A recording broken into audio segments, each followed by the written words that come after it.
Welcome back to America Decides. We are following several significant developments in many prominent immigration cases, all revolving around actions taken by the Trump administration. CBS News Department of Justice correspondent Scott MacFarlane is with me at the desk, and CBS News immigration and politics reporter Camilo Montoya-Galvez joins me now from Jena, Louisiana. Camilo, I'll get to you in just a second. The signal was breaking up ever so slightly. We'll keep an eye on the gremlins there in Jena, Louisiana. Scott, you're here with me at the desk. No single signal breakup here.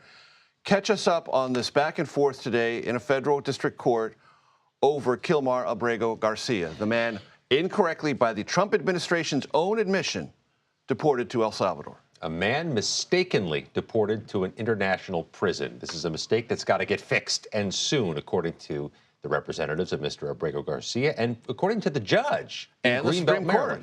And according to a 9-0 ruling from the Supreme Court. Where did it go today? Well, there was a hearing, an emergency hearing scheduled. The judge asked the Department of Justice a few point-blank questions. What's his condition? Where is he? Whose control is he under? The Department of Justice didn't answer any of those questions, saying they walked into the courtroom without getting that information from the Trump administration. It did not go over well. One might say they slow-walked. I think that's charitable, but the judge put in the docket today something quite striking and very representative of this moment, that the Department of Justice failed to follow a court order, which makes this a bigger situation than just the case of Mr. Abrego Garcia. If there's going to be defied court orders, you start rumbling and shaking the foundations of democracy. She's ordered another hearing for early next week and says she wants daily updates until she gets an answer as to where Mr. Abrego Garcia is and why he's not back home right now. Camilo, you're in Jena, Louisiana, following the case of Mahmoud Khalil. What happened today? Hi, Major. A federal immigration judge at the Justice Department inside this detention facility behind me in Louisiana ruled that the Trump administration can continue and move forward with its effort to deport Columbia University activist Mahmoud Khalil. The Trump administration has cited two legal grounds under U.S. immigration law, Major, to try to deport Mr. Khalil. The first one is invoking a little-known immigration law that allows the Secretary of State to determine that a non-citizen is deportable because his or her presence or activities in the U.S. pose adverse foreign policy consequences for the U.S. The judge sustained that deportation ground, saying that the DHS had met its burden to make him deportable under this law. But the judge did hold in abeyance the second immigration violation allegation, which is that, according to the DHS, Mr. Khalil engaged in immigration fraud by not disclosing certain information in his green card application.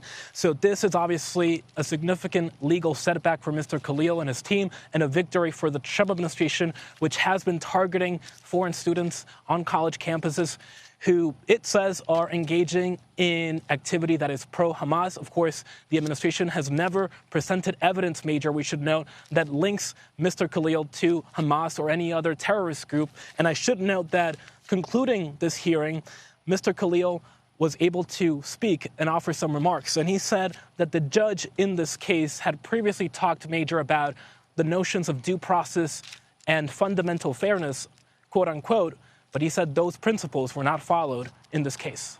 And Camilo, we're focusing on this case not only because of the free speech implications it might have, but also it's a test for this kind of maximalist use of available laws running across a spectrum of U.S. law, not necessarily particularly or granularly related to immigration, nevertheless being applied to potential deportations. Yes, Major, the Trump administration is moving aggressively to fulfill the president's promise to conduct the largest deportation operation in American history, and in the process is invoking little-known, rarely used immigration laws, including this Secretary of State power to pursue people like Mr. Khalil, but also the Alien Enemies Act of 1798 to deport suspected members of Tren de Aragua. But we know that many of the individuals sent to that Salvadorian prison under this wartime authority are alleging now, Major, that they are indeed not gang members. And so this will continue to be contested in the federal court system, but the administration is not hesitant at all to use these rarely invoked sections of the immigration law, which are objectively very harsh and sweeping in nature. Camilo Montoya-Galvez in Jena, Louisiana, thank you very much. Scott, I want to talk to you about this case involving Henry Villatora Santos. There were lots of accusations made in a kind of heavily publicized event near the nation's capital a few days ago. And there's been a substantial reversal from the Department of Justice. Walk us through that. Remarkably curious case. There was a news conference scheduled by the U.S. Attorney General, carried live on many of the cable networks a couple weeks ago, announcing the arrest of an MS-13 leader, the East Coast leader, they said. That's what they said. Responsible for violence, all kinds of violence all across the country. They just dropped his case a couple days ago at the federal courthouse in Virginia, which got us asking, well, why would you drop the case of the MS-13 leader? Someone that the Attorney General Pam Bondi called very violent crimes. Anything you can associate with MS-13, he was the leader of it.